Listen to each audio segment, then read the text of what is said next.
देखो मेरा ये मानना है, अगर आप राजनीति में आने के बाद खुद बदल गए तो तुम क्या बदलोगे। हमने कहा था भाई राजनीति में बहुत गंदगी है, उसको साफ करना है। अगर वैसे ही बन गए तो फिर साफ क्या करोगे। तो इसलिए उठ रहे हैं कि झाड़ू लेके उठ रहे हैं, उसको साफ कर देंगे, सफाई करेंगे, अपने आप को नहीं करेंगे।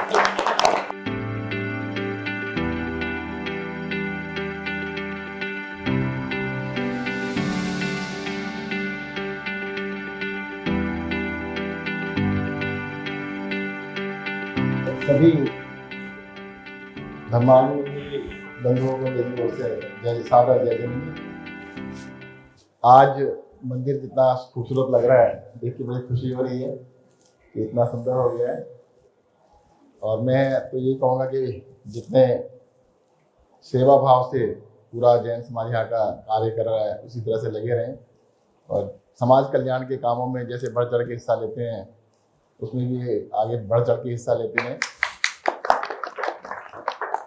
मेरे लायक या मेरी सरकार के लायक कोई भी काम होगा तो उसको हम जरूर पूरा करेंगे। और रानी बाग का मंदिर तो देखो ऐसा है, सरस्वती विहार में रहता हूँ मैं, तो पहले तो यहीं आया करते थे, वहाँ मंदिर नहीं बना, तो वहाँ तो मंदिर बना ही नहीं था। तो पहला मंदिर जब ये बना था तब भी हम इन्वॉल्व थे। क्षेत्र का सारे यही है, तो सबसे पहले यहीं भी आया करते थे। उसके बाद सरस्वती विहार बन गया, आजकल ज्यादातर सिविल लाइन्स में रह रहे हैं और काफ़ी अच्छा लगता है जब भी यहाँ पे आते हैं। कभी कभी मैं कोशिश करता हूँ, एक आध बार कोशिश की दिन में आने की, तो दिन में पता लगा दिन में शायद बंद रहते हैं। तो परंतु मैं ऐसा नहीं है कि जब भी मंदिर आना हो तो बता के ही आऊँ, मैं चला जाता हूँ कहीं भी। अक्सर कहीं रास्ते में पड़ता है, कई बार लोग कहते हैं अच्छा ये तो सत्येंद्र जैन तो उनको विश्वास नहीं होता ये कैसे आ गया। तो मैंने भी रास्ते में मंदिर पड़ गया तो चले गए, उसमें क्या फर्क पड़ता है। देखो मेरा ये मानना है, अगर आप राजनीति में आने के बाद खुद बदल गए तो तुम क्या बदलोगे। भाई वहां पे जाके हमने इसीलिए तो गए थे, हमने कहा था भाई राजनीति में बहुत गंदगी है, उसको साफ करना है। अगर वैसे ही बन गए तो फिर साफ क्या करोगे। तो इसलिए उतरे हैं कि भाई झाड़ू लेके उतरे हैं, उसको साफ कर देंगे, बिल्कुल सफाई करेंगे, अपने आप को नहीं कर लेंगे। कई सारे लोगों को मेरे खासतौर से परिवार में मेरी वाइफ को बहुत डर लगता था। कहते आप तो मतलब पॉलिटिक्स में जा रहे हो और फिर तो मतलब लाइफ ही चेंज हो जाएगी। तो बिल्कुल चेंज नहीं हुई, वैसी है जैसे पहले थी। मेरी छोटी बेटी ना आठवीं क्लास में पढ़ती, छोटी सी थी तब। कहते पापा आप तो अच्छे हो, आप नेता क्यों बन रहे हो। तो मैंने बेटा नेता नहीं बन रहा, मैं जैसा हूँ कहते रहो, सेवा करनी है। हाँ, तो अब वो कहते नहीं मेरे पापा जैसे थे वैसे ही हैं, कोई चेंज नहीं है। और मैं जितने लोग मुझे पहले से जानते हैं, देखो जो बाद में जाने उनकी तो बात अलग है, जो पहले से जानते हैं वो कोई फर्क समय कम है वो बात अलग है, बाकी कोई फर्क हो तो बता दें। मेरा एक मित्र एक बार आ गया मेरे ऑफिस में, मंत्री बना था नया नया में, 15-20 दिन बाद आके दरवाजे के अंदर खड़ा रहा। मैंने भी क्या बात हुई है, कहते पहचान में नहीं आ रहे। मैंने क्यों, कहते बदले ही नहीं। वो सोच के आया था कि भाई मंत्री बन गए, पता नहीं क्या ड्रामा लाव लश्कर होगा, कैसा होगा, क्या होता होगा, हम तो जैसे हैं वैसे ही मिल लेते हैं। परंतु मैं ये कहूँगा कि भाई हमें जो संस्कार बचपन से मिले वही संस्कार बाद में काम आते हैं। मुझे आज भी याद है जब मैं छोटा सा था, मेरी मम्मी मतलब बहुत ज़्यादा मंदिर जाती थी, कभी कभी ले जाती थी, तो वहाँ पे कोई ना कोई महाराज का भी होते थे, प्रवचन सुन लेते थे। तो तब मुझे ज़्यादा समझ नहीं आते थे, मैं सही बताऊँ। और मैं कई बार प्रश्न भी पूछता रहता था, मतलब क्यों ट्यूबलाइट थे ना, ट्यूबलाइट देर से जलती है, बल्ब तो तुरंत जल जाता है।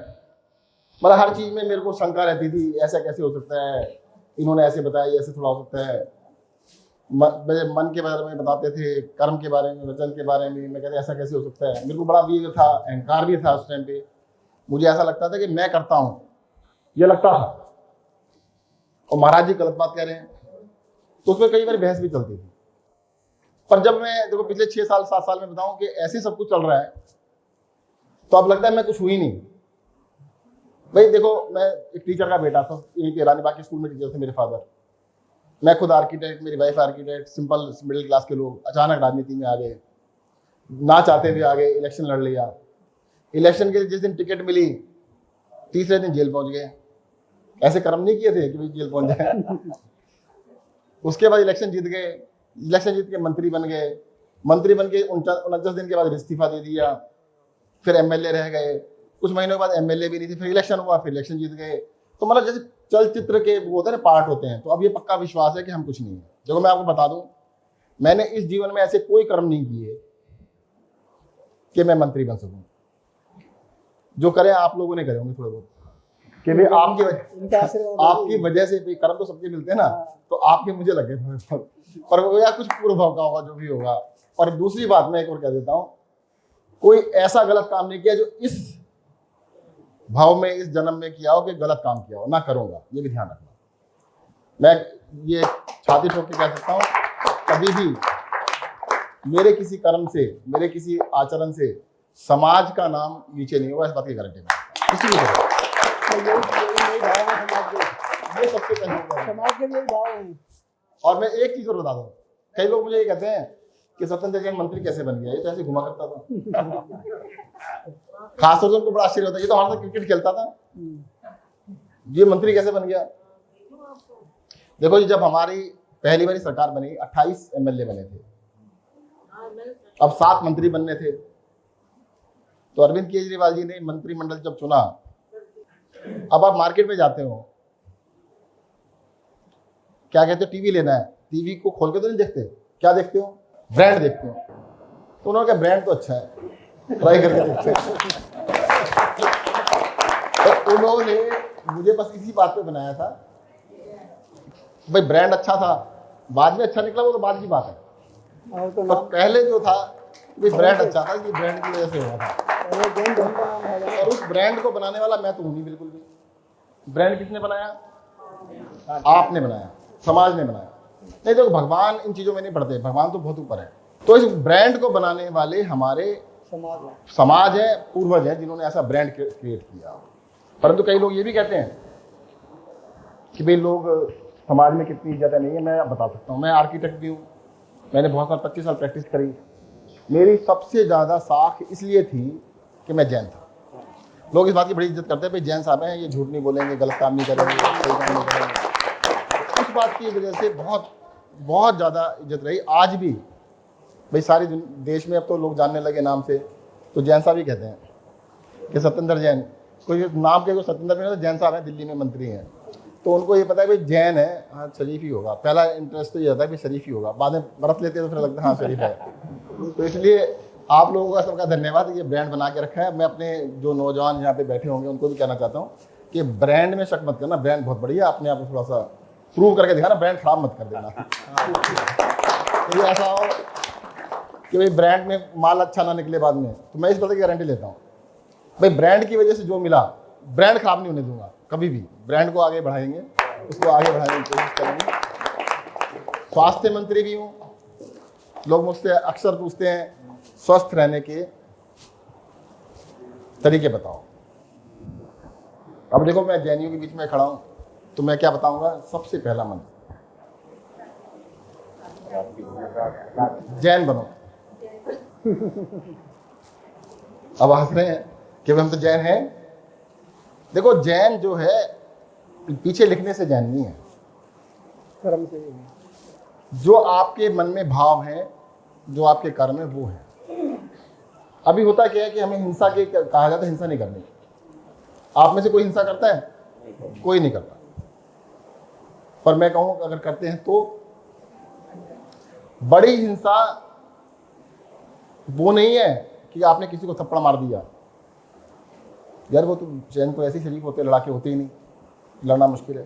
पर बड़ी हिंसा कौन सी है? जो मन में कर रहे हो।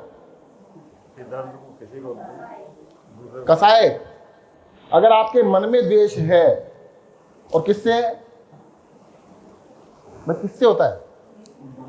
आपस में, जिसको जानते हैं। द्वेष जो होगा, सारा का सारा द्वेष अपनों से होता है, या अपने से भी होता है। अपने से भी होता है कई बार। अगर मन को निर्मल कर लो, जैन धर्म में ये सिखाया कि मन, वचन और कर्म, और तीनों में सबसे इंपॉर्टेंट क्या है? मन। जैसे बरगद का पेड़ होता है, इतना सा बीज होता है जी, इतने से बीज से इतना बड़ा बरगद का पेड़ बन जाता है। इतने छोटे से विचार से आपका सब कुछ जीवन बदल सकता है। तो मन के अंदर कसाय अगर कम कर लेंगे तो स्वस्थ रहेंगे। दूसरा बता देता हूं, भाव जितने निर्मल रखेंगे। कई बार आपको कोई किसी ने कुछ कह दिया, मैं अपना ही बताता हूं, अपने ऊपर बताता हूं। 20 साल पहले मैंने मंदिर जाना का नियम लिया था कि मैं मंदिर जाने के बाद रोटी खाऊंगा। उससे पहले किसी से थोड़ी सी टू में हो जाए, कोई बात हो जाए, तो वो आदमी ना कांटा मार देते, ये आदमी नालायक है, इससे तो बात ही नहीं करनी जिंदगी भर का कांटा मार देते, कहते ये तो बड़ा नालायक है। अब मंदिर जब जाने लगे, सबसे बड़ा चेंज क्या आया, वो थोड़ा अहंकार कम हो गया। अहंकार लगने लगा ना भी हम तो कुछ नहीं, जो करने वाले भगवान है, जो भी हो रहा है अपने आप हो रहा है। तो अब क्या हुआ, मंदिर से आने के बाद रोज माफी मांगता था किसी ने। सबसे ज्यादा माफी किसने मांगी पता है? तो बता अपनी पत्नी से। तो वो कहती थी कि ऐसे काम ही क्यों करते कि रोज माफी मांगनी पड़ती है। मैंने कहा धीरे धीरे छूट जाएगी, अब माफी कम मांगनी पड़ती है, मांगता वो भी हूँ, रोज नहीं मांगता, पहले रोज मांगनी पड़ती थी। तो जिससे बात होती थी मैं भाई साहब फोन करके कहता था भाई साहब गलती हो गई, माफ कर देना इस बात को, चलो खत्म करो। तो दरअसल क्या होता है, जो हमारे मन में कसाई होती है तो सामने वाले को पता भी नहीं होती, तो उसका दुष्प्रभाव किस पे पड़ेगा? अपने। अगर मन से निर्मल हो जाएं तो जबान अपने आप ठीक हो जाएगी और कर्म तो हो ही जाएंगे। अक्सर हम सिर्फ कर्म पे ध्यान दे रहे होते हैं कि जी हमें हिंसा नहीं करनी, मन से कर रहे हैं। अगर मन से हिंसा कर रहे हो तो उतना ही पाप लगेगा जितना कहते कर्म से कर रहे हो। तो इसलिए मन की हिंसा को कम करो। जितने भाव निर्मल होंगे उतने बीमारी से दूर हो जाओगे। कई लोगों को यहाँ बैठे हैं बीपी भी होगा, है ना, शुगर भी होगी, और वो सारा धर्म ध्यान करते हैं। बिल्कुल नहीं होना चाहिए, बिल्कुल नहीं हो सकता। अगर वाकई में मन निर्मल हो जाए, देखो उपवास जैसे करते हैं, पहले हमें पता नहीं था कि उपवास क्यों करते हैं। जैन धर्म के अंदर जितने उपवास बताए गए, अगर सारे नियमों का पालन करें कोई बीमारी आ ही नहीं सकती, आसपास भी नहीं फटक सकती। बहुत सारे उनको पालन भी करते फिर बीमारी हो जाती है, क्योंकि उसने उपवास तो कर लिया पर मन निर्मल नहीं किया। भोजन का उपवास किया, विचारों का नहीं किया। उपवास दोनों चीजों का करना है, भोजन का तो करना ही करना है, अपने विचारों का भी करना है और अपने शब्दों का भी करना है। अगर थोड़ा सा हम उस चीज को गहराई से समझ लें तो मुझे लगता है, देखो 100 चीजें समझने की जरूरत नहीं है। एक कहावत है कि 100 किताबें एक बारी पढ़ रहे हो या एक किताब को 100 बारी पढ़ लो, एक ही बात है। जो छोटा छोटा समझ में आ गया, तो छोटी मोटी जो आप बातें समझ में आएगी। अगर आपने जैन बने और जैन धर्म की 4 चीजें भी संभाल ली, बस 4 का एक के भी पीछे पड़ गए तो एक ही बहुत है, ये जीवन तो सही तरह जाएगा आराम से। तो बहुत ज्यादा ज्ञान देने के लिए तो हमारे गुरु महाराज होंगे, वो दे देंगे हमें ज्ञान, उनसे ले लेना। खुद को बहुत ज्यादा ज्ञान की जरूरत नहीं, विवेक की ज्यादा जरूरत है। ज्ञान तो बहुत लोगों के पास है, विवेक की कमी हो जाती है। एक आतंकवादी है, उसके हाथ में बंदूक है, एक सिपाही है, उसके हाथ में भी बंदूक है। एक जान बचाने का काम करता है, एक जान लेने का काम करता है। विवेक का ही तो फर्क है। ज्ञान तो दोनों के पास बराबर है, दोनों को बंदूक चलानी आती है। तो विवेक होना बहुत जरूरी है और विवेक के लिए हमें ध्यान रखने की जरूरत है। विवेक कैसे होगा कि बस ध्यान रखना है। अगर आपने ध्यान दे लिया, अगर आपको ये पता लग गया, देखो हमारे सबसे बड़े 2 भाव होते हैं जिनकी वजह से हम नीचे जाते हैं। एक है अहंकार और दूसरा क्रोध। जैसे मान, माया, क्रोध, मोह, लोभ सारे हैं, पर मैं 2 की बात कर रहा हूं अभी। सारे कोई बात नहीं, मैं 2 की बात करता हूं, 5 मान लो। अगर आपको पता लग जाए कि आपको क्रोध आ रहा है, ज्यादातर लोग सोचते मैं तो गुस्सा आता ही नहीं, यही तो कहते हैं। आप पता है कभी नहीं आता, चलो इन्होंने मान लिया। चल अगर आपको हर बारी पता लगे गुस्सा आया और हर बारी पता लगे अहंकार हो गया, चलो अहंकार आता है जी आपको? नहीं आता, आता होगा थोड़ा बहुत आता है। चलो ये तो बहुत ही शरीफ आदमी जो मान रहे हैं। ज्यादातर लोगों को पता ही नहीं लगता कि अहंकार भी होती कोई चीज, कहते हमें तो अहंकार है ही नहीं। आपको सिर्फ और सिर्फ ये अवेयरनेस होना कि जी मुझे अहंकार हो रहा है, तो धीरे धीरे कम हो जाएगा। खत्म कभी नहीं होगा जब तक जिंदा रहेगा तो सही। ऐसे क्रोध है, क्रोध को कॉन्स्टेंटली नहीं रखना चाहिए। क्रोध आया तो उसे खत्म कर लेना चाहिए, फिर दोबारा आया तो खत्म हो जाना चाहिए। जो कॉन्स्टेंटली क्रोध चल रहे हैं वो आपके शरीर को खा जाएगा। ध्यान रखना, जो मन के अंदर एक गांठ पड़ गई ना, किसी के प्रति द्वेष आ गया, क्रोध आ गया और वो खत्म ही नहीं हो रहा, तो आप भी बीमार 100% हो जाएंगे। अगर आप अवेयर रहें कि जी मुझे क्रोध आया हुआ है, पता लग जाए तो वो कम भी हो जाएगा। अहंकार है तो किसी से माफी मांग लोगे। और एक चीज बता दूं आखिरी बस, कि माफ करना सीख जाओ। माफी मांगना भी और माफ करना भी। भाई किसी से माफी मांगने में कोई छोटा नहीं होता। माफी मांगने में मुझे लगता है कि बहुत हिम्मत चाहिए, बहुत बड़ी हिम्मत चाहिए, छोटा मोटा काम नहीं है। और माफ करने में भी उतनी हिम्मत चाहिए। और माफ करना किसको होता? दो लोगों को, एक दूसरों को, एक अपने आप को, एक अपने आप को, एक अपने आप को। हम क्या करते हैं, कई बारी दूसरों को तो माफ कर देते हैं,